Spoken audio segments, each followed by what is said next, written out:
Eh bien, c'est vraiment le pire cauchemar du Parti travailliste, une élection partielle soudaine et imprévue. Et avant d'en arriver là, vous savez, la réputation de notre pays sous ce gouvernement travailliste, je veux dire, elle atteint vraiment de nouveaux records à la baisse. C'est vraiment triste à voir. Et le verdict du public est absolument clair, n'est-ce pas? Vous avez maintenant un Premier ministre qui atteint son niveau de soutien le plus bas jamais enregistré, égalant le record historique de Theresa May en 2019, alors que nous commençons cette année. Et vous pouvez voir très clairement, malgré tout le bruit venant des Verts et des libéraux démocrates, une réforme d'envergure. Ainsi, le Parti travailliste annule les élections pour la deuxième année de suite.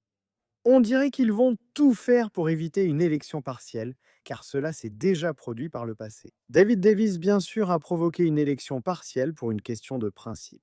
Eh bien, vous voyez maintenant le député travailliste Karl Turner justement sur cette question de principe. Il s'oppose au projet travailliste de supprimer certains procès avec jury et menace de provoquer une élection partielle. Maintenant, ce que cela pourrait signifier, c'est que lorsque vous regardez ce siège en particulier, le Parti Réforme, dans l'état actuel des choses, a de très bonnes chances de l'emporter. Si une élection partielle avait lieu, vous pouvez voir que même en 2024, lorsque le soutien au Parti Réforme était plus faible au niveau national, il est tout de même arrivé en bonne deuxième position là-bas.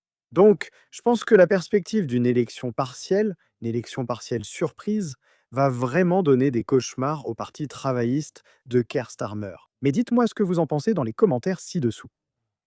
Aimeriez-vous qu'une élection partielle soit organisée? Préféreriez-vous qu'une élection générale soit convoquée plus tôt que prévu? N'hésitez pas à me le dire. Faites-moi part de vos réflexions à ce sujet dans les commentaires ci-dessous. Regardez cette vidéo, un petit pouce en l'air, et bien sûr, comme toujours, merci de regarder.